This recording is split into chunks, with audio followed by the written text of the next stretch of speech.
Good morning, students. After midterm exams, today I am going to give my lecture for term 2 chapters, that is legislature from first book. Now, let us start with the new topic. Why do we need a parliament? We know that जो legislature है, it is not merely a law making body. जो law making है is one of the functions of only legislature.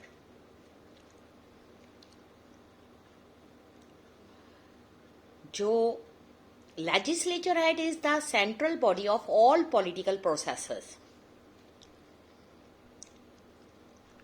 Legislature is packed with so many actions, walkout, protests, demonstration, unanimity, concerns, cooperation. ये सब सर्व करते हैं very vital purposes. जो genuine democracy है वो इनकन्विंसिबल है.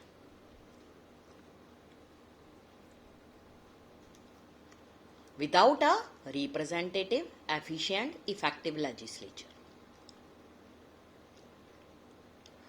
Legislature जो है also help people in holding the representatives accountable. This is indeed the very basis of representative democracy.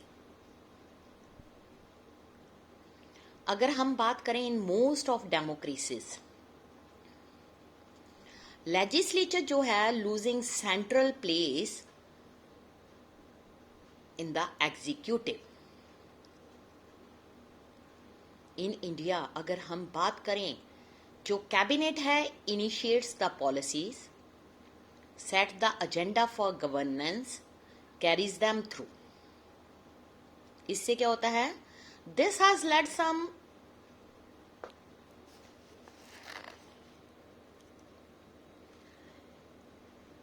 initiatives to give the remarks that the parliament has declined. But even very जो हम बात करें strong cabinet जो है must retain majority in the legislature. जो strong leader है has to face the parliament and answer to the satisfaction of parliament. So यहाँ पर lie करता है the democratic potential of the parliament. It is recognized as one of the most democratic and open forum of debate. अगर हम बात करें on account of its composition, it is the most representative of all the organs of the government. It is above all vested with the power to choose and dismiss the government. यहाँ पे कुछ ऐसी बातें हैं जो अब मैं आपके साथ डिस्कस करूंगी regarding parliament. How do we need two houses of parliament?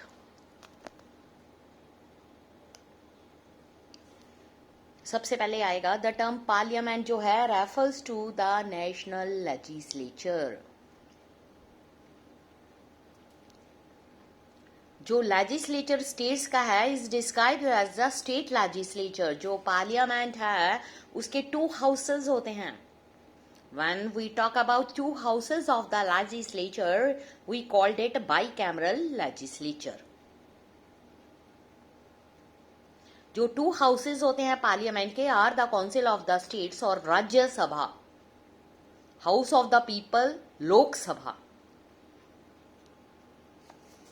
जो कॉन्स्टिट्यूशन है has given the states option of establishing either a unicameral or bicameral legislature. इस टाइम अगर हम बात करें एट प्रेजेंट जो 7 स्टेट्स हैं दैट हैव बाइकैमरल लेजिस्लेचर।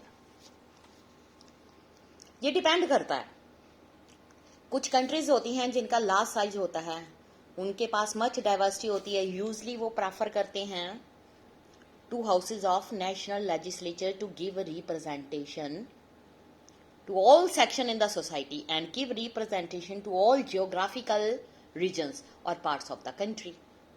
जो bicameral legislature है has one more advantage. जो bicameral legislature है make it possible to have every decision जिसको reconsider किया जाता है, every decision जो है taken by one house goes to other house for its decision. इसका मतलब क्या हुआ? This means that every bill and जो policies होती हैं would be discussed twice. क्या मतलब हुआ? इसका मतलब ये हुआ कि ensure किया जाता है double check on every matter. Even if one house takes a decision in haste, that decisions will come for discussion in the other house and reconsideration will be possible.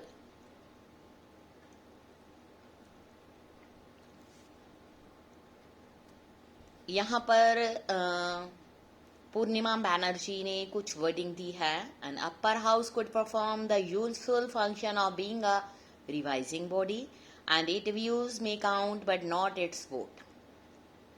Those who could not enter into the rough and tumble of active politics could advise the lower house. So, in this lecture, we will start to discuss Lok Sabha, Rajya Sabha and so many other activities.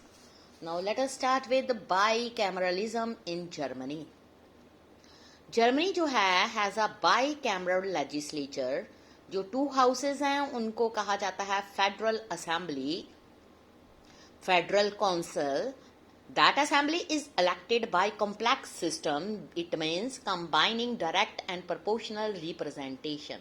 That means PR for a period of 4 years. जो 16 federal state हैं Germany की are represented in the federal council. 69 seat जो हैं वो divide करी जाती हैं among states on the basis of range of populations. जो ये मेंबर्स हैं, these members are generally the minister in the governments at the state level and are appointed not elected by the governments. According to German law, all the members for one state have to vote as a block as per the instructions of the state government. कई बार ऐसा होता है, sometime due to coalition government at the state level, they fail to reach an agreement and they have to abstain. जो ये federal होते हैं does not vote on the legislature initiatives but all the जो policies होती हैं, areas जो होते हैं इन विच द फेडरल स्टेट्स जो है हैव कंकरेंट पावर्स, वो रिस्पॉन्सिबल होती है for federal regulations must be passed by it. It can also veto such legislature. So students, ये था हमारा बाइकैमरलिज्म इन जर्मनी. कल हम अपने लेक्चर में नेक्स्ट स्टार्ट करेंगे Rajya Sabha in democratic government means in India.